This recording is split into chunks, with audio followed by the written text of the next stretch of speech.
హెబ్రీయులకు రాస్తున్న పత్రిక 10వ అధ్యాయం 24వ వచనం నుంచి చదువుకుందాం ప్రియులారా. హెబ్రీయులకు రాస్తున్న పత్రిక 10వ అధ్యాయము 24వ వచనం. కొందరు మానుకొనుచున్నట్లుగా సమాజముగా కూడుట మానక ఒకరినొకడు హెచ్చరించుచు ఆ దినము సమీపించుట మీరు చూచిన కొలది మరి ఎక్కువగా అలాగు చేయుచు ప్రేమ చూపుటకు సత్కార్యములు చేయుటకు ఒకరినొకడు పురికొల్పవలెనని ఆలోచింతము. పరిశుద్ధాత్ముడు సంఘానికి ఇస్తున్న ఈ హెచ్చరిక ఏంటంటే, చాలామంది సమాజంగా కూడుకోవటం మానుకుంటున్నారు.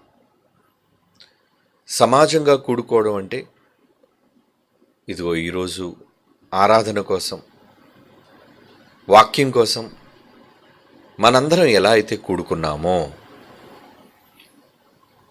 అలా కూడుకోవాలి అని పరిశుద్ధాత్ముడు సంఘాన్ని హెచ్చరిస్తున్నాడు. చాలామంది మానుకుంటున్నారు అలా కూడుకోవటం.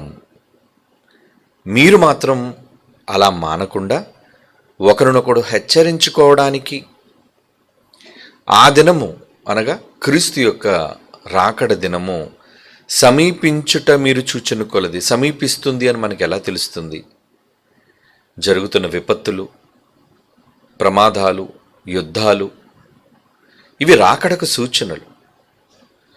అవి ప్రకృతిలో నెరవేరుతున్నాయి కనుక ఆ దినము సమీపిస్తుంది. మనకి సమీపిస్తున్న ఆ దినాన్ని, దానికి సంబంధించిన సూచనలను మనం చూస్తూ ఏం చేయాలంటున్నాడు?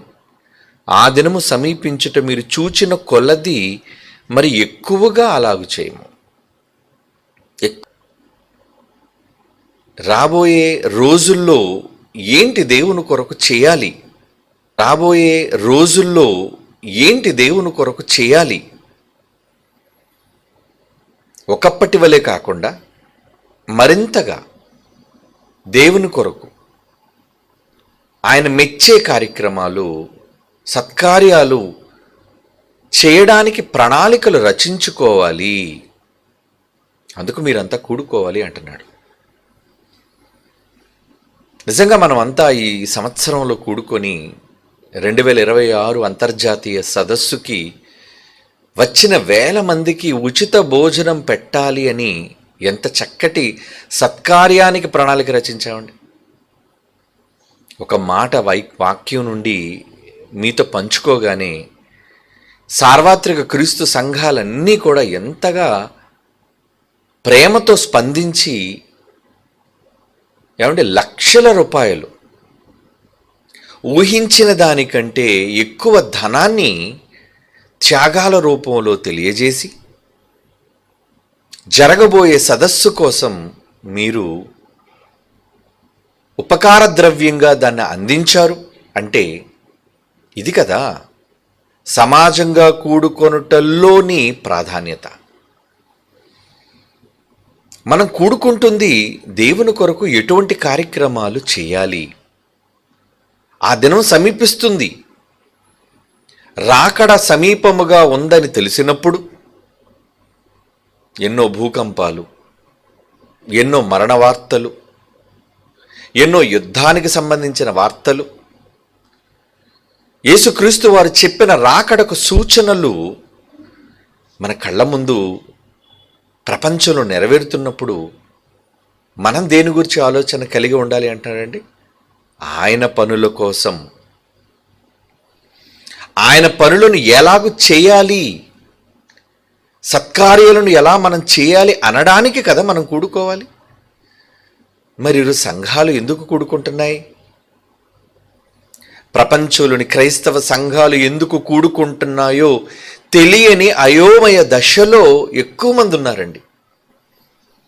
కూడుకోవటంలో ఆరాధన ముఖ్యమని, కూడుకోవటంలో ప్రార్థించటం ముఖ్యమని, కూడుకోవటంలో గానం చేయటం ముఖ్యమని, ఇలా కొన్నిటి కోసం మాత్రమే ఆలోచిస్తున్నారు. కానీ ప్రతి సంఘము దేవుని కొరకు సత్కార్యాలు చేయుటలో, ప్రేమ చూపించటంలో, నీ పొరుగువానికి ఏం ప్రేమ చూపిస్తున్నావు? నీ పొరుగువాడు ఆకలితో ఉన్నాడు, వాడికి అన్నం పెట్టాలనుకుంటున్నావా? నీ పొరుగువాడు రోగగ్రస్తుడై ఉన్నాడు, వాడిని ఆదుకోవాలనుకుంటున్నావా? నీ పొరుగువాడు సంఘ కార్యక్రమాలను నిర్మాణాలను జరిగించుటకు చేతులు చాచినప్పుడు సహాయపడాలి అనుకుంటున్నావా? ఇలా పేదలకు, దిక్కులేని వారికి, అనాథలకు, విధవరాండ్రకు ఎన్ని కార్యక్రమాలను మనం చెయ్యగలుగుతున్నాము? అది కదా మనం ఆలోచించుకోవాల్సింది. వచ్చాము, ప్రార్థించాము, వాక్యం విన్నాము, కానుకిచ్చాము, ఆశీర్వాదం తీసుకున్నాము, ఇంటికి వెళ్ళిపోయాం. ఇది ప్రపంచ క్రైస్తవులు జరిగిస్తున్న విధానం. కానీ సత్యానికి స్తంభమైన సార్వత్రిక సంఘాలుగా, క్రీస్తు సంఘాలుగా మనం అది చేయకూడదు. అది మాత్రమే చేయకూడదు. ఆ దినం సమీపిస్తున్నప్పుడు ఇంకా ఎక్కువగా సత్కార్యములను ప్రేమ చూపించటం, వచ్చువారందరికీ కూడా మంచి భోజనాన్ని పెట్టడానికి ఇది ప్రేమ చూపించడం కాదంటారు? ఇప్పటి వరకు జరిగిన అనేక సదస్సుల్లో ఏ రోజు ఇడ్లీ పెట్టలేదండి. ఎందుకంటే ఇడ్లీ పెట్టడం చిన్న విషయం కాదు. కానీ రేపు సదస్సులో ఇడ్లీ మేము పెట్టగలుగుతున్నాము అంటే మీరు దాతలుగా చేసిన సహాయం. ఏమండి, అందరినీ ప్రేమతో వాక్యాన్ని వినడానికి వచ్చిన వాళ్ళకి మంచి భోజనాన్ని, ఎటువంటి భోజనాన్ని పెట్టబోతున్నామో దాని కొరకు ఎంతమంది చీఫ్ కుక్స్ని ఏర్పాటు చేశాము. 30,000కు పైగా ఉండే చీఫ్ కుక్కులను పెట్టామండి. ధనాన్ని ఇచ్చి విదేశాల నుంచి కూడా రప్పించామండి. మీరు నమ్ముతారా? బుర్జ్ ఖలీఫాలో వంట చేసే చీఫ్ కుక్కును కూడా రప్పించామంటే దేనికి? మన పిల్లలేండి. కారణం, ఆయన పేరిట వచ్చువారికి ప్రతిరోజు ఒక మంచి టిఫిన్, కొత్త టిఫిన్, మధ్యాహ్నం మంచి భోజనం, రుచికరమైనది, ఇంక్లూడింగ్ నాన్ వెజిటేరియన్, ప్రతి రాత్రి ఆరోగ్యకరమైన భోజనం. ఏమండి, ఇలా అనేక కార్యక్రమాలను మేము రూపొందించగలుగుతున్నాము అంటే కారణం మీ అందరి త్యాగం కాదంటారా? సత్కార్యం కాదంటారా? నా పేరిట వచ్చేవారికి గిన్నెడు చన్నీళ్ళు ఇస్తేనే ప్రతిఫలం పోగొట్టుకోరు అని దేవుడిచ్చిన వాగ్దానాన్ని బట్టి, ఆయన పేరిట వాక్యం కోసం వస్తున్న వేల మంది ప్రజలకు మీరు ఎంత మంచి ఆరోగ్యకరమైన భోజనాన్ని సిద్ధం చేయటానికి త్యాగాలు చేశారు అంటే అది కాదా మీకు ప్రతిఫలం? అందుకే కదా మనం కూడుకుంటున్నది. అవునండి, సమాజంగా కూడుకోవటం. సమాజంగా కూడుకోవటంలో ఏంటి ప్రత్యేకత అని మీరు అనుకుంటున్నారు? సమాజంగా ఇక్కడ మనం కూడుకుంటున్నాం ప్రతి ఆదివారం. ప్రతి చోట వాక్యం కోసం సమాజాలుగా కూడుకుంటున్న వారు ప్రపంచవ్యాప్తంగా ఉన్నారు మన పిల్లలు, సంఘాలు. మరి రేపు జనవరి మాసంలో మనకు దేవుడిచ్చే ఒక నూతన సంవత్సరంలో ప్రారంభ దినాల్లోనే సమాజంగా వేల మంది కూడుకోబోతున్నాం. అది కూడా సమాజమే కదా. సమాజము అంటే ఎవరు? మనమే. దేవుని పిల్లలుగా మనమేనండి ఆయన సమాజం. ఇలా సమాజంగా కూడుకోమని ఆయన చెబుతున్నాడు. మరి ఎక్కువ, మరి సంవత్సరంలో అయితే మినీ సెమినార్ కూడా పెట్టండి. అంత ఎండలలో కూడా పిల్లలందరూ కూడా త్యాగాలు చేసి, దూరాలు ప్రయాణించి, ఒక్కపోతను భరించి వాక్యం కోసం వాళ్ళు వచ్చారు, కొన్ని దినాలు అక్కడ గడిపారు అంటే ఇవన్నీ సహవాసం కాదంటారా? సమాజంగా కూడుకోవటం కోసం కాదంటారా? అవును. వాక్యం ఏం చెబుతుందో వాక్య ప్రకారంగా చేయువాడు కదా గొప్పవాడు. వాక్యాన్ని వినువాడు గొప్పవాడు కాడు. వాక్యం వినువారు దేవుని దృష్టికి యోగ్యులా? కాదు. వింటే మోసపోయేవాళ్ళు, కానీ వాక్య ప్రకారము ప్రవర్తించువారు వారే గొప్పవారు దేవుని దృష్టికి. ఏమండి, మరి మీరు వాక్యాన్ని వినడం మాత్రమే వింటున్నారా? లేదండి. మన సంఘాలలో మనం నేర్పించేది వాక్యం వినటం మాత్రమే కాదు, విని దాని ప్రకారంగా అమలు చేయటం, వాక్య ప్రకారం ప్రవర్తించటం. యాకోబు 1:22 ఉన్న మాట్లాడి చాలాసార్లు మీరు చదువుకున్నారు, మీకు తెలుసు. కనుక ప్రియులారా, ఆ దినం సమీపిస్తుంది, రాకడ దినం, ఈ ప్రకృతికి ముగింపు దినం. మరి క్రైస్తవుడిగా నువ్వేం చేస్తున్నావు? చాలామంది మానుకుంటున్నారు, కానీ చాలామంది కూడుకుంటున్నారు అర్ధరహితంగా. కూడుకుంటుంది విందులు చేసుకోవడానికి, కూడుకుంటుంది గాన ప్రతిగానాలు చేసుకోవడానికి, కూడుకుంటుంది సంబంధ బాంధవ్యాలు కలుపుకోవడానికి. ఇవి కాదా సంఘాలుగా కూడుకుంటుంది? దేనికి కూడుకుంటున్నారు చెప్పండి? కూడుకొని ఏం చేయాలి? ఏం విందు చేద్దాం, పండగలు ఎలా చేసుకుందాం, రుచికరమైన భోజనాలు ఎలా వండుకుందాం. కానీ సత్కార్యాల కోసం ఎవరండి? ప్రతి సంఘములోనూ ఇవ్వబడుతున్న కానుకలను దేవుని సేవార్థమై, ధర్మకార్యాల నిమిత్తమై, సత్కార్యాల నిమిత్తమై, పొరుగువానికి ప్రేమ చూపించడం నిమిత్తమై ఎందరు వినియోగిస్తున్నారు చెప్పండి? అలా వినియోగించేవారే సత్య సంబంధులు. లక్షలు లక్షలు కోట్ల రూపాయలుగా పోగు చేసుకొని సంఘాలలోని చందాలను, కానుకలను లక్షలు కోట్లుగా పోగు చేసుకొని తమ సొంత కార్యాల కోసం లేదా తమ స్వప్రయోజనాల కోసం వాడుకునేవాళ్ళు వారు సత్య సంబంధులా? కానే కారు. కనుక అటువంటి నూతన నిబంధన సంఘానికి మీరున్నారు, సభ్యులుగా ఉన్నారు. అందుకు మీరంతా సంతోషించాలి. ఎందుకంటే అలా కూడుకోవటంలో జరిగే గొప్ప కార్యం ఏంటో తెలుసా? ఎందుకు మరలా మనం జనవరిలో వేల కొలదిగా అనేక రాష్ట్రాల నుంచి, ప్రపంచ దేశాల నుంచి మన ప్రియులైన వాళ్ళు ప్రయాణాలు చేసి పిల్లలతో కుటుంబాలుగా వస్తున్నారా? కుటుంబాలుగా. అందుకే కదా ఉచిత భోజనాన్ని పెట్టాం. సమాజంగా కూడుకోవటం. ఎవరెవరు కూడుకోవాలి? ఎందుకు కూడుకోవాలి? గతంలో ఫుడ్కి, కూపన్స్కి మీరు అమౌంట్ రుసుము చెల్లించేవారు కాబట్టి ఎక్కువ మందిగా రాలేకపోయేవారేమో. కానీ ఇది ఆలోచించి, అయ్యో కుటుంబాలుగా ఎక్కువ మంది రాలేకపోతున్నారు, భోజనానికి ధనాన్ని కట్టుకోలేకపోతున్నారు, వాక్యానికి దూరం అవుతున్నారు అనే సదుద్దేశంతో సమాజంగా వాళ్ళు కూడుకునేటట్లుగా ప్రేరేపించాలి. వాళ్ళు రావాలి. సమాజంగా కూడుకోవటం ఇది ముఖ్యం, ప్రధానమైనది. గుర్తుపెట్టుకోండి. మనమంతా ఒక దగ్గరకు వచ్చి కూడుకోవడం, ఒక చోట సమాజంగా కూడుకోవటం, ఇది కదా దేవుడు కోరుకున్నది. ఈ కోరుకున్న దానికోసం కేవలం భోజనాలు అభ్యంతర కారణంగా ఉండకూడదు అని లక్షల రూపాయల త్యాగంతో వచ్చు వారందరికీ కూడా ఉచిత భోజనాలు ప్రకటించినప్పుడు కుటుంబాలుగా మీరు రాకపోతే ఇక దేవుని సత్కార్యాలను మీరు ఏం చేసేవాళ్ళు అవుతారు? దేవుని ప్రేమను పొరుగు వారికి మీరు ఎలా చూపించేవారు అవుతారు చెప్పండి? మీ ఆత్మ పరిశీలన చేసుకోవాలి. ఈ సంవత్సరపు ముగింపు దినాలలోనికి వచ్చేసాం. భవిష్యత్తులో ఏం చేయాలో,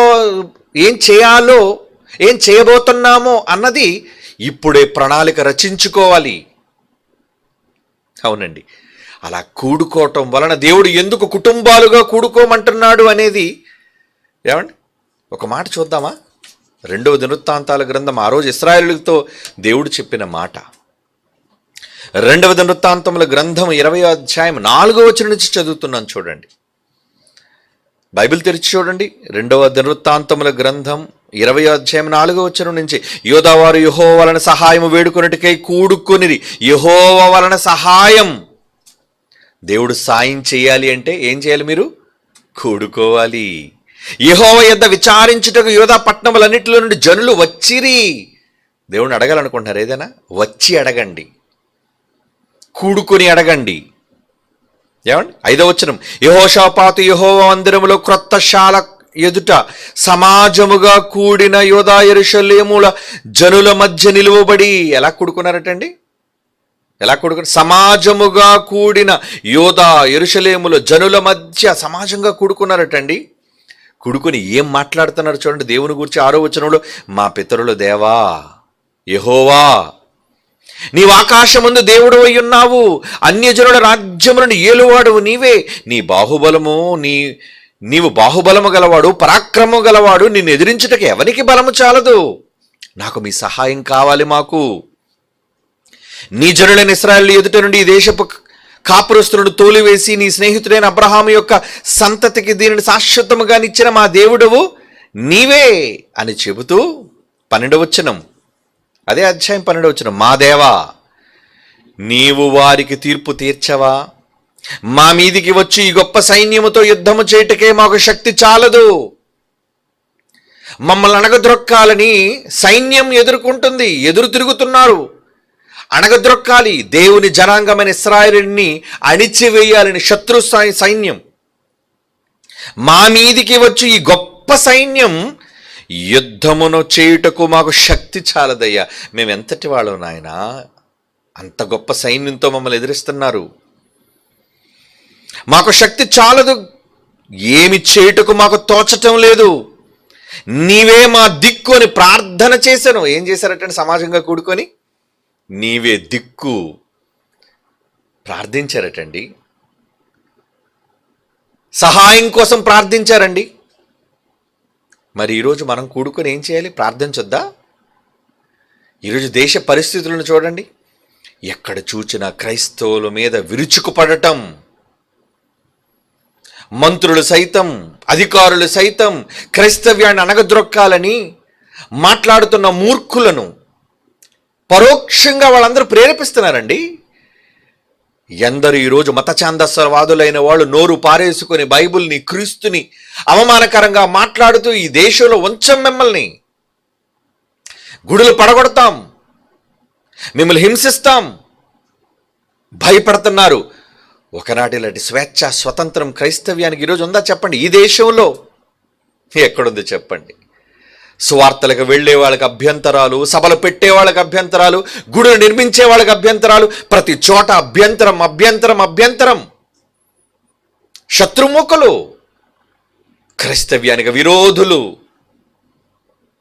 రాజ్యాంగంలో ఇంకా హక్కు రాయబడింది కనుక ఏం చేయాలో తెలియక అలా కేవలం గుక్కిళ్ళు మింగుతున్నారంతే.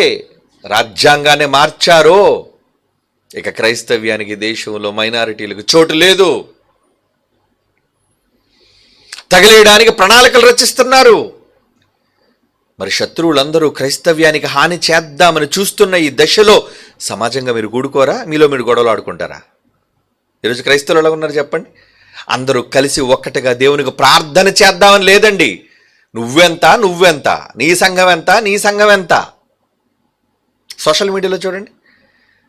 క్రైస్తవ సోదరులారా, ఇది మీలో ఒకరి మీద ఒకరు విరుచుకుపడి మీలో మీరు అంతర్యుద్ధాలు చేసుకునే సమయం కాదిది. మరి ఏ సమయం? మీరంతా సమిష్టిగా కూడుకొని క్రీస్తు విరోధులతో దేవుని పక్షాన ఏమండి నిలబడ్డానికి దేవుని వేడుకోవాల్సిన సమయం ఇది. ఒకనాడు వాళ్ళు అలాగే చేశారండి. సమాజంగా కూడుకొని, అదే మనం చదువుతున్న 2 దినవృత్తాంతాల గ్రంథం 20వ అధ్యాయంలో చదువుతున్న మాట 12, 13, 14 వచనాలు మనం చదువుతున్నాం. దేవా సహాయం చెయ్యవా, మాకు క్రైస్తవ్యానికి ఊపిరి పొయ్యవా? ఎందుకు మీరు సమాజంగా కూడుకోవాలి? కమాన్, కూడుకోండి, కూడుకోండి, కూడుకోండి అంటున్నాడండి. చదువుదాం 13వ వచనం. యోధావారందరూ తమ శిశువులతోనూ, భార్యలతోనూ, పిల్లలతోనూ యెహోవా సన్నిధి నిలవబడిరి. అబ్బా, ఎలా వచ్చారటండి వాళ్ళు? శిశువులు, పసిబిడ్డలను ఎత్తుకొని వచ్చారటండి. మీరు వస్తారా? చాలామంది పిల్లల తల్లులు కూడా మేము రాలేమండి, మాకు చిన్న పిల్లలు ఉన్నారండి. ఇక మీ మొర ఏం ఆలకిస్తాడు చెప్పండి? దేవుడు మీ మొర వినాలి అంటే ఇదిగో ఒకనాడు వాళ్ళు ఇశ్రాయేలు జనాంగం చేసి ఎలాగైతే శత్రువులు అణగద్రొక్కేశాడో దేవుడు, అలా అణగద్రొక్కడానికి కారణం వాళ్ళు చూస్తున్నాడండి. అయ్యో, పసిపిల్లల్ని ఎత్తుకొని వచ్చారేంటండి, స్త్రీలు వచ్చేసారేంటండి. చూడండి ఆ మాట 13వ వచనం.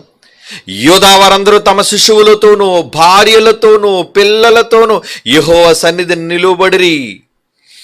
అప్పుడు మత్తన్యాకు పుట్టిన యెహీయేలు కుమారుడైన బెనాయాకు జననమైన జకరియా కుమారుడు ఆసాపు సంతతి వారు లేవీయుడు యెహజీయేలు సమాజంలో ఉండిన యెహోవా ఆత్మ తన మీదకి రాగా వచ్చేసింది. దేవుడు చూడగానే ఆయన గుండె కరిగిపోయింది. లోకాలను కలగజేసిన సర్వశక్తిమంతుడు, సైన్యములకు అధిపతి యెహోవా మనసు కరిగిపోయిందండి. కరిగిపోయి వెంటనే వాక్కు పంపించాడు. చూడండి, ఎప్పుడు? సమాజంగా కూడుకొని అడిగినప్పుడు, వేడుకున్నప్పుడు. ప్రతి ఏటా జాతీయ సదస్సు పెట్టడానికి కారణం ఏంటో తెలుసా? సమాజంగా కూడుకొని నువ్వు అక్కడ అడిగే ప్రతిదీ దేవుడు వింటాడు, చేస్తాడు. నమ్ముతారా? చూడాలి అనుకుంటే కమాన్ 2026 జనవరి జైశాలి ఇంటర్నేషనల్ సిటీకి వచ్చి మాతో పాటు ప్రార్థనలో ఏకీభవించి దేవుణ్ణి అడిగి చూడండి ఎలా కదులుతాడో. మీరు అడిగే దేని గూర్చి అయినా మీ మొర్ర వింటాడు దేవుడు. ఎందుకంటే మీరు వచ్చు విధానాన్ని చూస్తున్నాడు ఆయన, వచ్చే విధానాన్ని. అయ్యో, ఈ చలిలో ప్రయాణాలలో ఎన్ని ఇబ్బందులు పడుతూ శిశువులు చంటి బిడ్డలను చంకన పెట్టుకుని తమ చిన్న పిల్లలను కూడా చేత పట్టుకొని స్త్రీలు పురుషులు అందరూ వచ్చేసారే సమాజంగా కూడుకోవటం కోసం. వెంటనే వార్త ప్రకటించారట. ఏమని? 15వ వచనం, యోధావారులారా, యెరూషలేము కాపురస్తులారా, యెహోషాపాతు రాజు నువ్వు వినుము, మీరందరూ ఆలకించండి. యెహోవా సెలవిచ్చినదేమనగా, ఈ గొప్ప సైన్యమునకు మీరు భయపడద్దు. ఏం అభయం ఇచ్చాడండి! ఎంత ధైర్యం అండి! దేవుని మాట వింటే ధైర్యం కదండి మనకి. మన పరలోకపు తండ్రి మాట వింటే మనకి ఎక్కడ లేని శక్తి కదండి. వినాలనుకుంటున్నారా? అయితే కమాన్ రండి. యెరూషలేము కాపురస్తులారా, రాజా మీరందరూ ఆలకించండి. యెహోవా సైన్యములకు అధిపతిగా యెహోవా సెలవిచ్చినదేమనగా, ఈ గొప్ప సైన్యమునకు మీరు భయపడకుడి, జడియకుడి. ఈ యుద్ధము మీరు కాదు, దేవుడే జరిగించును. ఏం అభయం ఇచ్చాడండి! పిల్లలారా, యుద్ధం చేయకండిరా. మీరు ఎవరి జోలికి మీరు వెళ్ళనవసరం లేదు. మీరు ఆయుధాన్ని పట్టనవసరం లేదు. యుద్ధం నేను చేస్తా అన్నాడు 2026లో జనవరిలో. ఏమండి, మనం వచ్చి ప్రార్థిస్తే శత్రు మోకలు ఏం జరుగుతాయో ఆ రోజు, నిన్న నేడు నిరంతరం ఏకరీతిగా ఉన్న యెహోవా ఆయన మాట నిజమైతే, ఆయన మాట భూమి ఆకాశములు కదిలించేవైతే రండి వచ్చి అడుగుదాం సామూహికంగా.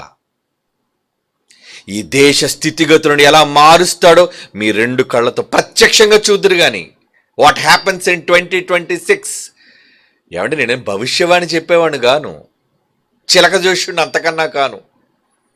బైబిల్ మీద నమ్మకంతో చెబుతున్న మాట, నా తండ్రి పరలోకపు తండ్రి ఇచ్చిన మాట మీద అపారమైన విశ్వాసంతో చెబుతున్న మాట ఇది. కానీ అది దేవుడు చేయాలి అంటే మీరు రావాలి. చంటి బిడ్డలను, శిశువులను, పిల్లలను, స్త్రీలు, పురుషులు మీరందరూ కుటుంబాలుగా.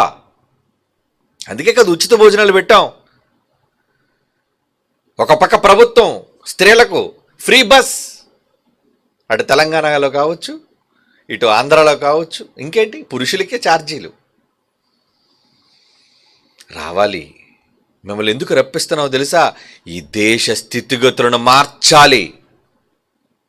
మన మీదకి యుద్ధానికి ప్రకటించి యుద్ధంతో మనం అణిచివేయాలనుకున్న శత్రు మోకలకు మనం జవాబు చెప్పాలి. చెప్పాలి అంటే దేవుడు దిగాలి, వినాలి. వినాలి అంటే మీరు రావాలి కదా. మీరు రాకుండా ఏం మాట వింటాడు ఆయన? సామూహికంగా వచ్చి అడిగి చూడండి ఏం జరుగుతుందో. పవర్ ఆఫ్ యువర్ ఫాదర్, మీ పరలోకపు తండ్రి సత్తా ఏంటో చూపిస్తాడు ఆయన. ఈ యుద్ధము మీరు కాదు, దేవుడే జరిగించును. ఎంత బాగుందండి ఈ మాట. నమ్ముతారు ఈ మాట? ఆ రోజు వాళ్ళతో చెప్పాడు, ఈరోజు మీతో చెబుతున్నాడు ఈ మాట. ఈ దేశంలో యావత్ క్రైస్తవ్యంతో చెబుతున్నాడు దేవుడు ఈ మాట. నమ్మండి ఆయన మాటని. మీలో మీకు గొడవలొద్దు, ప్రేమ. ఒకని పట్ల ఒకడు ప్రేమ చూపుటకును, పురికొల్పుటకును. రోమాలు లెక్కబడుస్తుంటాయి చెబుతుంటే. ఆహా, దేవుడు వింటాడా? వింటాడయ్యా. స్త్రీలను గౌరవించటం ఈ దేశ సాంప్రదాయం అని చెప్పుకొని ఆడవాళ్ళు కనబడగానే లేచి సీట్లు కూడా వాళ్ళకి ఇచ్చే పరిస్థితి. ఆడవాళ్ళని గౌరవిస్తుంటే దేవుడు కూడా ఆడవాళ్ళని గౌరవిస్తున్నాడటండి. ఎలా? పిల్లలతో వచ్చేసారా తల్లులు? మీరు చంటి బిడ్డలతో వచ్చేసారా అమ్మ మీరు? ఏమంటే వాళ్ళ మీద చూసారండి గురి. ఎందుకంటే ఆ పిల్లలతో వాళ్ళు పడే కష్టం ఏంటో చిన్నపిల్లల కన్నా తల్లులకు తెలుస్తుందండి. మరి అది చూచాను మనసు కరిగిపోదా? నువ్వు అడిగితే ఇవ్వడా? చెయ్యడా? చేస్తాడు. ఇది దేవుని మనసు. బైబిల్ అంటే దేవుని మనసు, మర్చిపోకండి. నిర్గమాకాండం 16వ అధ్యాయం 10వ వచనం. నిర్గమాకాండం 16:10 అట్లు అహరోను ఇశ్రాయేలీయులు సర్వ సమాజముతో మాట్లాడుచుండగా వారు అరణ్యము వైపు చూచిరి. అప్పుడు యెహోవా మహిమ మేఘములో వారికి కనబడను. సర్వ సమాజము ఒక దగ్గరుంటే ఏం కనబడుతుంది? మహిమ. ఆయన మహిమను చూపిస్తున్నాడటండి. మహిమ, అవునా? సర్వ సమాజానికి ఆయన మహిమను చూపిస్తున్నాడు. ఎందుకంటే ఆయన కనబడితే చచ్చిపోతారు కదండి. ఆయన పవర్ ఏంటో చూపించాడట. శక్తి, మహిమ అన్నాడు దాన్ని. లేవియాకాండం 9:4 చూడండి ప్రియులారా. లేవియాకాండం 9:4 సమాధాన బలిగా కోడెను, పొట్టేళ్లను, నూనెని కలిపిన నైవేద్యమును తీసుకొని రండి. ముందు రండి, నేడు యెహోవా మీకు కనబడును అని చెప్పు అంటున్నాడు. అంటే మీరు వస్తే ఆయన కనబడతాడా? మీరు వస్తే ఆయన మహిమను చూస్తారా? చూస్తారు. మీరు రండి అంటున్నాడు. నిర్గమాకాండం 29:42. నిర్గమాకాండం 29:42 అండి. యెహోవా సన్నిధిని సాక్ష్యపు గుడారము యొక్క ద్వారము దగ్గర మీ తరతరములకు నిత్యముగా అర్పించు దహన బలులను నీతో మాట్లాడుటకు నేను అక్కడికి వచ్చి మిమ్మల్ని కలుసుకుంటాను అంటున్నాడు. ఎవరు కలుసుకుంటారండి? అక్కడికి వచ్చి ఇశ్రాయేలుకి దేవుడు కలుసుకుంటాడా? ఏమండి, నువ్వు దేవుని కలుసుకోవడానికి వెళ్తున్నావా? మిమ్మల్ని కలుసుకోవడానికి దేవుడు వస్తున్నాడా? మీరు సమాజంగా కూడుకుంటే మిమ్మల్ని కలుసుకోవడానికి ఆయన వస్తాడు. నేను వారి మధ్య ఉంటాను. ఏంటండి ఈ మాటలు? అంటే ఆయన మీ దగ్గరకు రావాలి అంటే, మీతో ఉండాలి అంటే మీరు సమాజంగా కూడుకోండి. ఆ దినం చూచుట కొలది మరి ఎక్కువగా రండి, రండి, నైవేద్యము తీసుకుని రండి, నేను యెహోవాను మీకు కనబడుదును. ఏమండి, మీరు నైవేద్యాలు ఇచ్చారా? ఏంటి ఇచ్చిన నైవేద్యాలేంటి? మీ కానుకలండి, మీ త్యాగాలండి. ఇదిగోండి సెమినార్లో ఫ్రీ మీల్స్ కోసం, ఇదిగో నా వంతు సహాయం, నా కుటుంబం వంతు సహాయం, నా కళాశాల వంతు సహాయం. ఇవన్నీ ఏంటి? నైవేద్యాలు. ఆ రోజు వాళ్ళు ఇచ్చిన నైవేద్యాలు వేరు, కానీ ఏదైనా దేవునికి అర్పణలే. ఈరోజు కూడా మీరు ఇచ్చారు, అవి తీసుకొని మీరు వస్తే కనబడతాడా? కనబడతాడండి, కనబడతాడు ఆయన. అంటే దేవుడు మనుష్యులుగా మనతో ఉండాలి అంటే మీరేం చేయాలి? దేవుని మహిమను చూడడానికి, దేవుని మహిమను కనుపరచడానికి మీరు రావాలి. సంఖ్యాకాండం 14:10 ప్రియులారా. సంఖ్యాకాండం 14:10 చదువుతున్నాను చూడండి. ఏమని? ప్రత్యక్ష గుడారములో యెహోవా మహిమ ఇశ్రాయేలుకు అందరికీ కనబడెను. యెహోవా ఎన్నాళ్ళ వరకు ఈ ప్రజలు నన్ను లక్ష్యము చేయుదురు? ఎన్నాళ్ళ వరకు నేను వారి మధ్యన చేసిన సూచక్రియలు చూచి నన్ను నమ్మకయుందురు? యెహోవాను, నేను ఈ ప్రజల మధ్య ఉన్నాను. మీరు సమాజంగా కూడుకుంటే ఉంటాను చెబుతున్నాడు ఆయన. మరో మాట చూస్తారా? నిర్గమాకాండం 29:42. అదే కదా ఇప్పుడు మనం చదివాం. నీతో మాట్లాడుటకు నేను అక్కడికి వచ్చి మిమ్మల్ని కలుసుకుందును. కలుసుకోవడానికి మీరు వెళ్ళటం ఏంటి? మిమ్మల్ని కలుసుకోవడానికి ఆయన రావటం ఏంటి? మొదటి దినవృత్తాంతముల గ్రంథం 22:18 అండి. మొదటి దినవృత్తాంతముల గ్రంథం 22:18. ఎట్లనగా మీ దేవుడైన యెహోవా మీతో కూడా ఉన్నాడు కదా. మీ దేవుడు మీతో ఉన్నాడు కదా. చుట్టూనున్న వారి వలన తొందర లేకుండా. నీ చుట్టూ ఉన్నోళ్ళు ఇబ్బంది పెడుతున్నారా? నీ చుట్టూ ఉన్నోళ్ళు సోదరులు, ఏమండి, మత ఛాందస్యవాదులు ఇబ్బంది పెడుతున్నారు కదా మిమ్మల్ని. చాలా తొందరలు పెడుతున్నారు కదా మిమ్మల్ని. నిన్ను ఏమన్నాడండి? చుట్టూనున్న వారి వలన తొందర లేకుండా ఆయన మీకు నెమ్మది ఇచ్చి ఉన్నాడు కదా. ఇస్తాడు. ఆయన నెమ్మది ఇవ్వాలి అంటే ఆయన తలుచుకుంటే డెసిషన్ మేకర్, అన్నిటినీ మార్చువాడు, కాలములను మార్చువాడు అనే పదం ఉందండి దానియేలు గ్రంథంలో. కాలములను మార్చేస్తాడు ఆయన. నీ కీడు కాలాన్ని మారుస్తాడు, నీ చేటు కాలాన్ని దూరం చేస్తాడు, నీకు నెమ్మదినిస్తాడు, సంతోషకరమైన సమయాన్ని నీకు ఇస్తాడు, ఆదరణతో కూడిన సమయాన్ని ఇస్తాడు. ఇవ్వాలంటే మీరేం చేయాలి? సమాజంగా కూడుకోరా? కూడుకోండారా? సమాజముగా కూడుకొని దేవుని వేడుకోండి. కూడుకోండి, వేడుకోండి. మీరు కూడుకొని దేవుణ్ణి వేడుకుంటే ఈ దేశంలో క్రైస్తవ్యానికి జరుగుతున్న హింసలు, ఇబ్బందులు, అవమానాలు, కష్టాలు ఏం చేస్తాడో చూడండి మీరు. ఆనాడు ఇశ్రాయేలు జనాంగానికి ముందుండి నడిచిన దైవం, ఆ రోజు ఇశ్రాయేలు జనాంగాన్ని కాపాడిన దైవం ఈరోజు మిమ్మల్ని కాపాడలేడా? కాపాడగలడు. ప్రభుత్వాలు సైతం మత ఛందస్సవాదులకు ఊతమిచ్చి ఏమండి క్రైస్తవ్యం మీద ఈరోజు తప్పుడు వ్యాఖ్యానాలు చేస్తున్న వాళ్ళు ముఖ్యమంత్రులు కలుస్తున్నారండి. రాష్ట్రాలకు ముఖ్యమంత్రులు కలిసి వాళ్ళకు బొకేల్నిచ్చి వాళ్ళతో ఫోటోలు తీయించుకొని లేరా? ఈ దొంగ సన్నాసులందరూ కూడా మంత్రులను కలుస్తున్నారు. అంటే మంత్రులు ఇప్పుడు దేనికి సమర్థిస్తున్నారన్నమాట? మీరు ఇలా వాళ్ళ మీద రెచ్చిపోండి, క్రైస్తవుల మీద రెచ్చిపోండి, బూతులు మాట్లాడండి, అన్యాయంగా ప్రవర్తించండి, మీ మీద కేసులు బనాయించబడవు, మీరు జైళ్లకు పంపబడరు, మీ వెనక మేమన్నాం ప్రొసీడ్. కానీ ప్రజాప్రతినిధులం కదా, బయటకు మేమేం చెప్పం. అంతర్గతంగా మా సహకారం మీదే, చేయండి. లేరా? అలాంటి పరిస్థితులు లేవా? సోషల్ మీడియాలో కనబడతానే కదండి. ఏమిటి క్రైస్తవ్యాన్ని ఎంత దారుణంగా మాట్లాడిన వీడిని ముఖ్యమంత్రి బొకే తీసుకోవడం ఏంటి వాడి దగ్గర నుంచి? అసలు అలాంటి వాళ్ళని ఈరోజు మనకున్న దేశంలోని సమానత్వం, సమస్త మతాల వారు సమానంగా హక్కు కలిగిన వారు ఈ దేశంలో, వాళ్ళ మైనారిటీ అయినా మెజారిటీ అయినా అందరికీ ఈక్వాలిటీ, సమానత్వం అని రాజ్యాంగాలు రాసుకున్నాం. మరి సమానత్వాన్ని కలిగిన ఈ స్వతంత్ర భారతదేశంలో అలాంటి భారతదేశంలో ఒక మతాన్ని నిందిస్తున్న వాడిని నువ్వు వాడిని గౌరవిస్తున్నావంటే నేనేమనుకోవాలి? అరే ఇంకో మతాన్ని నిందించేవాడు నా దగ్గరికే రాకూడదు, పో, వాడితో ఇంటర్వ్యూ ఏంటి నాకు అనగలుగుతున్నారు ఈరోజు మంత్రులు, ప్రధానమంత్రులు, ముఖ్యమంత్రులు?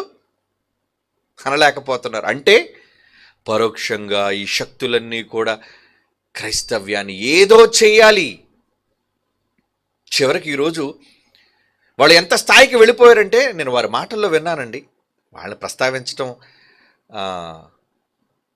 వాళ్ళు చెప్పిన విషయాలను మీకు ప్రస్తావిస్తున్నాను. వాళ్ళు ఏదైతే సోషల్ మీడియాలో మాట్లాడారో, ఒక సినీ డైరెక్టర్ అంటున్నాడు, ఒక సినిమా డైరెక్టర్, అవసరమైతే మీరు కూడా చూడండి. ఏమయ్యా, నువ్వు క్రైస్తవ్యాన్ని తిడుతున్నావు కదా, నువ్వు మహా అయితే సభలు పెట్టి ఎంతమంది నువ్వు తిట్టగలవు? నువ్వు నీ ధర్మాన్ని ఎంతమందికి నువ్వు చెప్పగలవు? ఒక 2000 మంది, 5000 మందే కదా. కానీ నేను సినిమా తీస్తే కోట్ల మంది చూస్తారు,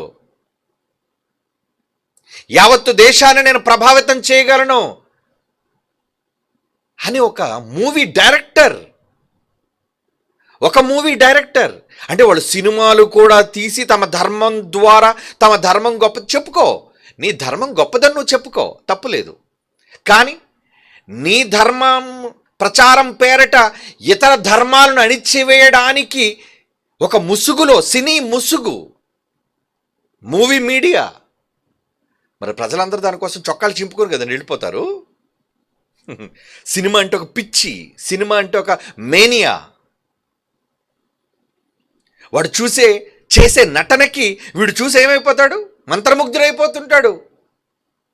సినిమా చూసి వచ్చిన తర్వాత బయట మాట్లాడుతుంటే చూడండి, ఒక్కొక్కడు పిచ్చి పిచ్చి మాటలు మాట్లాడుతుంటారు. ఒక్కొక్కడు మాటలు వింటుంటే ఏమండి, ఏంటి వీడి లోనకి వెళ్ళి ఏమై వచ్చాడు వీడు?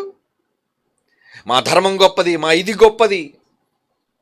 ఆ డైరెక్టర్ అన్నప్పుడు నేను నవ్వుకున్నానండి. ఓ, చివరికి సినీ మీడియాను కూడా మీరు వాడుకుంటున్నారన్నమాట.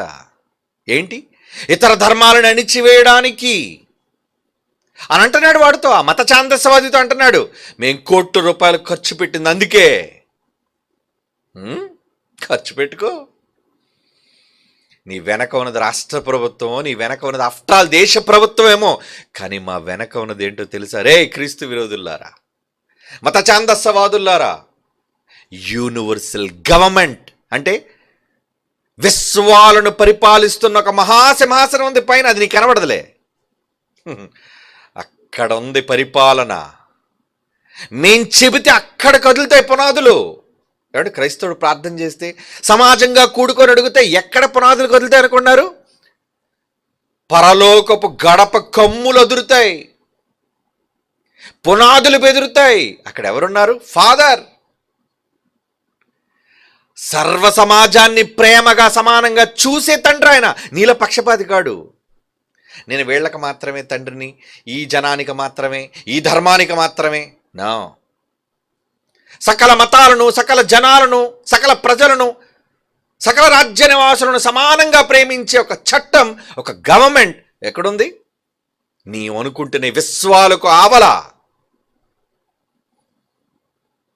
ఆయన తీసుకున్న నిర్ణయాలు చాలా ఆశ్చర్యకరంగా ఉంటాయి. రాజులని పడదోసేశాడు, ప్రపంచాన్ని ఏలిన చక్రవర్తులకి గడ్డి తినిపించాడు. ఆయన గవర్నమెంట్ అంత పవర్ఫుల్. నీ గవర్నమెంట్ ఎంతకాలం ఉంటుంది? ఆఫ్టర్ ఆల్ ఒక 4 ఏళ్ళు 5 ఏళ్ళు అంతేనా? అవునా? ఒక 4-5 సంవత్సరాలు.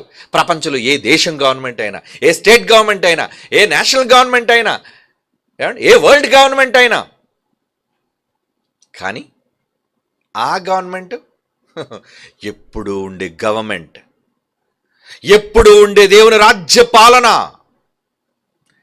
ఎప్పుడు జరిగిస్తున్న క్రీస్తు రాజ్య పాలన, దానికి మీద సింహాసనం ఆసీనుడై ఉన్న సైన్యములకు అధిపతిగా యెహోవా పాలన. ఆయన పక్కన, కుడి పక్కన ఎవరున్నారు అనుకున్నారు? కింగ్, రాజైన యేసున్నాడు పక్కన. సర్వాధికారం అతనికి అప్పగించాడు. చేయి, నేనున్నాను నాన్న నీ వెనకాతల. కనుక ఆ గవర్నమెంట్ని చూసి, ఆ రాజ్యాన్ని చూసి ఈరోజు మనం భయపడతాం. వీళ్ళని చూసి భయపడద్దు. ప్రభుత్వాలన్నీ మూకుమ్మడిగా వచ్చినా వాళ్ళు ఎన్ని ప్రణాళికలు రచించుకొని ఎంత దారుణంగా క్రైస్తవ్యాన్ని నిందించి ఏదో చెయ్యాలనుకున్నా, మరలా చెప్తున్నాను, ఈ దేశంలో నుంచి క్రైస్తవ్యాన్ని తుడిచిపెట్టలేరు. రాసుకొని పెట్టుకోండి, మీరు రాసి పెట్టుకోండి. ఎన్ని తరాలైనా ఇదే జరిగేది. కానీ ఇది జరగాలి అంటే మీరేం చేయాలి? సమాజముగా కూడుకోండి, అడగండి దేవుణ్ణి, అక్కడి నుంచి మొర్ర పెట్టండి. మీరు మొర్ర పెడితే రాజ్యాల, అధికారాల, మంత్రుల, ఏమండి ఎవరినైనా ఎలా తొలగిస్తాడో, ఎలా నియమిస్తాడో, ఎలా పడగొడతాడో చూస్తాం మనం. ఎందుకంటే ఆయనే మీ పక్షాన యుద్ధం చేసేవాడు. మన దగ్గర ఎక్కడున్నాయండి ఆయుధాలు? క్రైస్తవుడు ఆయుధం పట్టనివాడు, క్రైస్తవ్యం పొరుగు వారిని ప్రేమించేవాడు, క్రైస్తవుడి దేశంలో ధర్మకార్యాలను జరిగించేవాడు. కనుక దేవుడు మీ పక్షమైతే, ఆ మాట చదువుకున్నాం కదండి, యెహోవా దేవుడే మన పక్షమైతే ఎవడు విరోధి? ఏ గవర్నమెంట్కి విరోధి? అమెరికా మిజైల్స్తో వచ్చినా, రష్యా స్కడ్స్తో వచ్చినా, ఏమండి చైనా అటమిక్ పవర్తో వచ్చినా, డోంట్ కేర్. వాళ్ళందరి బాస్ ఒకడున్నాడు పైన, బిగ్ బాస్. ఎవరైనా? హీ సుప్రీం ఫాదర్, ప్రపంచ రాజ్యాలను నియమించిన తండ్రి, కింగ్ మేకర్. ఏ దేశానికి ఎవడు రాజుగా ఉండాలో ఆయన అపాయింట్ చేశాడు. అరే అమెరికా నువ్వు తీసుకోరా ఈ 4 సంవత్సరాలు, అరే రష్యాని పరిపాలించరా ఈ 10 సంవత్సరాలు, ఆయన ఇచ్చాడు. కనుక ఎవరిని చూసి మీరు భయపడతారు? ఏ గవర్నమెంట్ని చూసి మీరు భయపడతారు చెప్పండి? మీరు భయపడాల్సింది దేవుని గవర్నమెంట్ని చూసి, దేవుని రాజ్యాన్ని చూసి భయపడాలి. ఆ రాజ్యంలో ఉన్నది ఎవరో తెలుసా? ఆ రాజ్యంలో ఎవరు ఉన్నారో తెలుసా? చాలాసార్లు ఈ మాట చదివారు, కానీ ఇప్పుడు మరొకలా మీకు అర్థం అవుతుంది. అంటే అందులో ఉన్న మరొక అర్థం ఏంటది? కీర్తనల గ్రంథం 82వ కీర్తన కీర్తనల గ్రంథం 82వ కీర్తన మొదటి వచనం అండి. మొదటి వచనం, దేవుని సమాజములో దేవుడు నిలుచున్నాడట. దేవుని సమాజం అంటే ఎవరా? దేవుని సమాజం మీరే. సమాజంగా కూడుకోమంటున్నాడే. మీరు కూడుకొని దేవుని సమాజంగా ఉంటే, దేవుని సమాజంగా మీరు కూడుకుంటే ఎవరు నిలబడతారట? అక్కడ దేవుడు నిలబడ్డాడట మీ మధ్య. ఇక చుట్టూ ఉన్న సమాజాన్ని ఏమంటున్నాడు? దైవముల మధ్య. మీరంతా ఎవరు? మీరంతా ఎవరు? దైవాలు. దైవాలు. దైవాలను దేవుడు ఒప్పుకుంటున్నాడు. ఈ పనికిరాని గుడ్డి సమాజానికి దైవం అంటే అర్థం కాదులేండి. తండ్రి అంశం, దేవుని యొక్క గర్భము నుంచి, గర్భవాసము నుండి, అక్షయ బీజము నుండి, ఇవన్నీ వాక్యాలు, వచ్చిన వాళ్ళం మనం. Sons of God. పెద్ద దైవం నుండి ఉద్భవించిన కుమారులైన దైవాలం మనం. దేవుడు మీరు సమాజంగా కూడుకుంటే ఆ దేవుని సమాజంలో ఎవరుంటారట? దేవుని సమాజంలో దేవుడు నిలుచున్నాడు. దైవములైన మీ మధ్య దేవుని కోసం త్యాగాలు చేసి స్త్రీలుగా, పురుషులుగా, పిల్లలుగా, కుటుంబాలుగా వచ్చారే, దేవుని సమాజంగా కూడుకున్నారే, మీరే కదా దైవములు అని అప్పుడు కీర్తనలో చెప్పిన మాటను మరలా యేసు ప్రభువు వారు మరలా ఉద్ఘాటిస్తున్నారండి. యోహాను సువార్త 10:34 వచనంలో అదే కదండి చెప్పాడు. మీరు దైవములని, మీరందరూ సర్వోన్నతుని పిల్లలని నేనే సెలవిచ్చారని ధర్మశాస్త్రంలో రాయబడింది. చదవలేదా పిల్లలారా? ఏమండి? అపోస్తలుల కార్యాలు క్షమించండి, యోహాను సువార్త 10:34 అండి. ఏమన్నారు? అందుకు యేసు మీరు దైవములని నేనంటినని మీ ధర్మశాస్త్రములో వ్రాయబడింది. ఇగో ఇక్కడ కీర్తన గ్రంథంలో రాయబడింది. దేవుని లేఖనం ఎప్పుడు నిరర్ధకము కానేరదు. దేవుని వాక్యము ఎవరికి వచ్చిందో, రావడం అంటే ఎవరైతే ఆయన వాక్య ప్రకారంగా ప్రవర్తిస్తారో, వాక్య ప్రకారంగా చేస్తారో, ఆ రోజు సమీపించిన సూచన కొలది సమాజంగా కూడుకుంటారో, కూడుకున్న వారు దేవునికి ఏకంగా ఏకీభవించి ప్రార్థిస్తారో వారే దైవములు. ఎందుకంటే వారు వాక్య ప్రకారంగా చేస్తున్నారు కదా. దేవుని వాక్యం వారికి వచ్చింది. దేవుని వాక్యాన్ని వాళ్ళు నేర్చుకున్నారు, వాక్య ప్రకారంగా ప్రవర్తిస్తున్నారు. కనుక దేవుని వాక్యం ఎవరికి వచ్చేనో వారే కదా దైవాలు. అందుకే సత్కార్యాలు చేస్తున్నారు, ఉచిత భోజనాలు పెడుతున్నారు, ప్రేమ చూపిస్తున్నారు, దేశం కోసం, ప్రపంచం కోసం ప్రార్థిస్తున్నారు. ఇది దేవునికి ఇష్టమైనది. మీరంతా సామూహికంగా కూడుకొని ప్రార్థించటం గంటలు గంటలు కాదులేండి. వాక్యం వింటాం, కానీ ఒక్కసారిగా ప్రార్థిస్తాం. మనమంతా ఒక్కసారిగా సమూహంగా మనం ప్రార్థించాలి. అలా ప్రార్థిస్తే మీ మధ్య ఎవరున్నారు? దైవముల మధ్య తండ్రి అయిన దైవం నిలబడ్డాడు. ఆయన ఏం చేస్తున్నాడటండి? ఇప్పుడు చదవండి ఆ మాట 82 కీర్తనలోని. దైవముల మధ్య ఆయన తీర్పు తీర్చుచున్నాడు. Decision, judgement ఇస్తున్నాడట. తీర్పు అంటే ఏంటి? జడ్జిమెంట్ అంటే దైవాలుగా మీరు సమాజంగా కూడుకొని, వినండి, దైవాలుగా మీరు సమాజంగా కూడుకొని దేవుణ్ణి వేడుకుంటే అక్కడే జడ్జిమెంట్ రాస్తున్నాడట. ఎవరు? దైవముల మధ్య ఆయన తీర్పు తీరుస్తున్నాడట. ఎవరి కోసం తీర్పు తీర్చమని మీరు అడిగితే వాళ్ళ కోసం తీర్పులు జరుగుతాయి. జడ్జిమెంట్ కావాలా? దేవుడు జడ్జిమెంట్ రాయాలా ఎవరి కోసమైనా?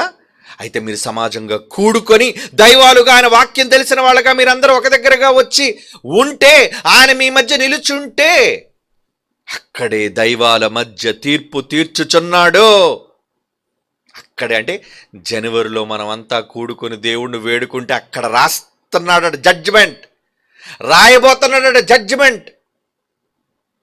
దైవముల మధ్య ఆయన తీర్పు తీర్చుచున్నాడు. చూద్దాం ఆ తీర్పులు ఏంటో చూద్దామండి. దేవుడు ఏమి తీర్పు తీర్చబోతున్నాడో చూడాలి. మనం చూడాలి అంటే మీరు ఆయన్ని చూడడానికి రావాలి కదా. చూడడానికి వస్తున్నారా? ఆయన మిమ్మల్ని చూడడానికి వస్తున్నాడు. ఇందులో మనం చదువుకున్న మాట ఏంటి?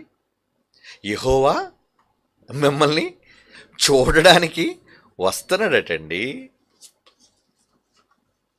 అక్కడ మిమ్మల్ని కలుసుకుందని అన్నాడా?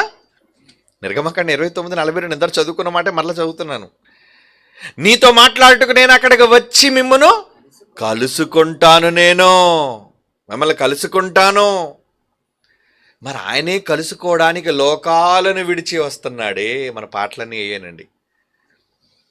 2026 సాంగ్స్లో వండర్ఫుల్ సాంగ్స్. ఏది విడిచి గగనాలు భువనాలు దాటుకుంటూ ఆయన రాబోతున్నాడు. గగనాలు దాటి రాబోతున్నాడు, భువనాలను విడిచి రాబోతున్నాడు నీ దగ్గరికి. వచ్చి ఎలా ఏం చేయబోతున్నాడు? పాటలలో విందురు కానీ, ఏమండి, క్రియలలో చూద్దురు కానీ. మరి చూడాలి అంటే ఆయన చూడడానికి మీరు వస్తారా? మీ తండ్రిని చూడడానికి మీరు వస్తున్నారా? ఆత్మీయ తండ్రి సెకండరీ, ఆయన ఎలాగ అక్కడే ఉంటాడు. కానీ ఆయన కన్నా ముందు వచ్చేసి ఉన్నవాళ్ళు ఎవరో తెలుసా? మీ పరలోకపు తండ్రి.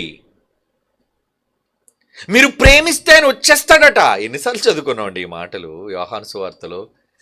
ఒకడు నన్ను ప్రేమించిన ఎడల నా తండ్రి వాడిని బహుగా ప్రేమిస్తాడట. మీరు లవ్ చేస్తే వస్తారు కదండి. లవ్ చేసిన వాళ్ళ దగ్గరికి వెళ్ళాలనుకుంటా వద్దా? ఎవరినైనా ఎప్పుడు కలుసుకోవాలనుకుంటాం చెప్పండి? లవ్, ప్రేమ ఉంటే కలవాలి అనుకుంటాం. ప్రేమ చచ్చిపోతే నాకు కలవడం ఇష్టం లేదండి అంటాం. కనుక ఎవరైనా కలవడానికి సుముఖత చూపించడం లేదంటే ప్రేమ లేదని అర్థం. ప్రేమ ఉంటే కలవాలి అనుకుంటారు, ప్రేమ లేకపోతే కలవకూడదు అనుకుంటారు. ప్రేమ చూపించేవాళ్ళు కలుసుకోవాలి అనుకుంటారు. మరి దేవుని మీద మీరు ప్రేమ చూపిస్తారా? చూపించాలి అనుకుంటే కలుసుకోవడానికి రండి. మీరు రావాలి, మీరు రండి. ముందు మీరు వస్తే మీకంటే ముందు ఆయన వచ్చేసి ఉంటాడు మీకోసం, మిమ్మల్ని కలుసుకోవడానికి. ఏమండి, పెద్ద పెద్ద వ్యక్తులు మీరు కదండి కలుసుకోవడానికి వెళ్తారు. ఒక సీఎంని కలుసుకోవడానికి మీరు వెళ్ళాలి, ఒక మంత్రిని కలుసుకోవడానికి మీరు వెళ్ళాలి. పెద్దవాళ్ళు ఆఫ్టర్ ఆల్ ఒక జిల్లాకి, ఒక రాష్ట్రానికి, దేశానికి నాయకులైన వాళ్ళని కలుసుకోవడానికి మీరెళ్ళి పడిగాపులుగా వస్తుంటారు. కానీ లోకాలను కలుగు చేసే దేవుడే మిమ్మల్ని కలుసుకోవడానికి వస్తున్నాడు అంటే వస్తారా రారా? ఏమండి, జగన్ పలానా చర్చికి వస్తున్నాడు ఆరాధనకు అనేసరికి విపరీతంగా జనం పోటెత్తుతున్నారు. ఎందుకు? జగన్ వస్తున్నాడు అక్కడికి. ఆయన జగన్ గారు వస్తున్నారటండి, వెళ్ళండి చూడడానికి, మనం కలుసుకోవడానికి. ఏంటి, ఆయన మిమ్మల్ని పరికరించేది తక్కువ, జస్ట్ చెయ్యి మాత్రమే ఆయన ఊపగలడు. ఏమండి, కానీ ఆయన చూడడానికే వెళుతున్నారు కదా ప్రజలు. ఒక ప్రాంతానికి వెళ్ళినా, ఎక్కడికి వెళ్ళినా జనసందోహం. మరి దేవుడే మీ దగ్గరకు చూడడానికి వస్తున్నాడు అన్నప్పుడు మీరు ఎంతమంది రావాలి చెప్పండి? నేను ఒక్కడనే ఒంటిగా వస్తానండి, నా కుటుంబంతో నేనేమి రానండి. మీరే కాదు, మీరు, మీ కుటుంబాలు, మీ పిల్లలు, మీ బంధువులు అందరూ కలిసి రావాలండి. వస్తున్నాడు దేవుడు, మిమ్మల్ని కలుసుకోవడానికి దేవుడు వస్తున్నాడు. నమ్ముతున్నారు ఈ మాట? విశ్వాసం ఉంటే నమ్ముతారు, అవిశ్వాసులు అయితే ఏం నమ్మకాలు ఉండవులేండి. మిమ్మల్ని కలుసుకోవడానికి దేవుడు వస్తున్నాడంటే, దేవుడా వస్తున్నాడా? అయితే ఆయన కలుసుకోవడానికి వెళ్ళాలి కదండి. వెళ్ళాలి. నేను ఇంటి దగ్గర ఉంటానంటే ఇంక నువ్వేం కలుస్తావు ఆయన్ని? మిమ్మల్ని కలుసుకోవడానికి ఆ మహానుభావుడే లోకాలను దాటి వస్తున్నాడు అని తెలుసుకున్నప్పుడు నువ్వు వెళ్ళవా? ఎందుకంటే ఆయన అన్నాడు కదా ఇందాడ, ఒకడు నన్ను ప్రేమించిన ఎడల నేను వాడిని ప్రేమిస్తాను. ప్రేమ ఉంటే కలవడానికి వస్తావుగా. ప్రేమ ఉంటే ఎవరు వద్దన్నా నువ్వు వచ్చేస్తావు. నన్ను కలుసుకోవాలి అనుకుంటే ఎవరు, అప్పుడు చూడు, ప్రేమికులు ఇంట్లో వాళ్ళు వద్దని చెప్పిన పరిస్థితులు అభ్యంతరకరంగా ఉన్న వాళ్ళని కలవడానికి ఆపలేరండి ఎవరు. ఎలాగొకరు కలిసిపోతుంటారండి, రహస్యంగానే కలుస్తుంటారండి. ఎందుకు కలుస్తుంటారు? లవ్. వాళ్ళని ఎవరు ఆపలేరు. తల్లి ఆపలేదు, తండ్రి ఆపలేదు, చదువు ఆపలేదు, పోలీసులు ఆపలేరు, ఏమండి, ఎవ్వరు పెద్దలు ఆపలేరు. అది ప్రేమకున్న పవర్. శరీర సంబంధమైన మనుష్యులకున్న వ్యామోహానికి ఎంత పవర్ ఉంటే రియల్ లవ్ అయిన దేవుని ప్రేమ కోసం మీరు తరలి రావాలా వద్దా చెప్పండి? రావాలి కదండి. అలా వస్తే అంటున్నాడు, ఏమంటున్నాడు? యోహాను సువార్త చూడండి, ఆ మాట 14వ అధ్యాయం 23. యోహాను సువార్త 14వ అధ్యాయం 23 అండి. యేసు ఒకడు నన్ను ప్రేమించిన ఎడల వాడు నా మాట గైకుంటాడు, అప్పుడు నా తండ్రి కూడా వాడిని బాగా లవ్ చేస్తాడు. మేము మా నాన్నతో పాటు నేను వచ్చేస్తాను. మా నాన్న బయలుదేరినప్పుడు యేసుప్రభుగా నేనేం చేస్తాను ఇక్కడ? మా నాన్న ఎక్కడుంటే ఆయన వెంటే నేను, పరలోకంలో ఉంటే ఆయన పక్కన కూర్చుంటాను, మోదవలసి వస్తే అక్కడ కూడా ఆయన పక్కనే ఉంటాను నేను. ఏమండి?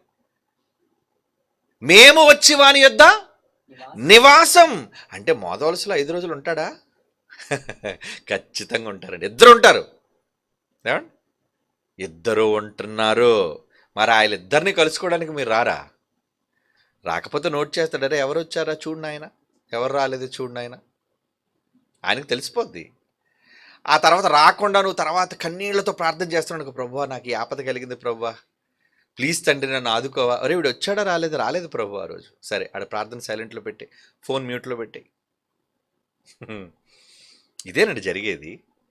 కానీ అక్కడికి వచ్చి మీరు అడిగితే, అక్కడికి కూడుకొని మీరు దేవుణ్ణి ప్రశ్నిస్తే ఏం చేస్తాడు? అక్కడే జడ్జిమెంట్ రాసేస్తాడట. దైవముల మధ్య ఆయన తీర్పు తీరుస్తాడు. ఎందుకంటే సమాజం దేవుని సమాజం, అది దైవాలు కూడుకున్న సమాజం, అది ఆ సమాజంలో ఆయన జడ్జిమెంట్ రాస్తున్నాడు. ఆయనతో దేనికోసమైనా మీ లైఫ్లో కానీ, ఏమండి మీ కుటుంబం కోసం కానీ, ఈ దేశం కోసం కానీ, ఈ క్రైస్తవ్యం కోసం కానీ, దేనికోసమైనా ఆయన జడ్జిమెంట్ దేవుని సమాజంలో రాయాలి అనుకున్నాడా? అయితే మీరు రావాలి. వస్తే మీరు అనుకున్న జడ్జిమెంట్ రాస్తాడు ఆయన. ఇంత గొప్ప అభయాన్ని ఇచ్చిన పరలోకపు తండ్రి చూడడానికి మామూలుగా కాదండి, ప్రేమతో పరుగులతో రావాలి. ఇష్టాన్ని గుండెలో నింపుకొని రండి. అయిష్టంగా బాధపడుతూ ఏంటి బాధ అని అనుకుని రాకండి. నా తండ్రి దగ్గరికి వెళుతున్నాం, నా తండ్రిని చూడడానికి వెళుతున్నాం, వాక్యాన్ని పంచుకోవడానికి వెళుతున్నాం, ఒకరినొకరు పురుకొల్పడానికి వెళుతున్నాం, ఒకరినొకరు ప్రేమ కలిగి ఒకరితోనొకరు ప్రేమ సహవాసాన్ని కలిగడానికి వెళుతున్నాం అనుకుని రండర్రా. మురిసిపోతాడు మీ పరలోకపు తండ్రి. So at 2026 our father is waiting. ఆయన మన తండ్రి మనందరి రాక కోసం ఎదురు చూస్తున్నాడు. ఆయన ఎందరు పిల్లలు రావాలి అనుకుంటున్నారు? మీరు వచ్చి కుటుంబాలతో వచ్చి మీ ప్రేమను చూపించండి. మీరు కోరుకునే దానికోసం ఏదైనా కావచ్చు, ఆయన తీర్పును రచించుకుని వెళ్ళండి. ఇదే మనం 2026లో చేయబోతున్నాం, జనవరిలో. God bless you all.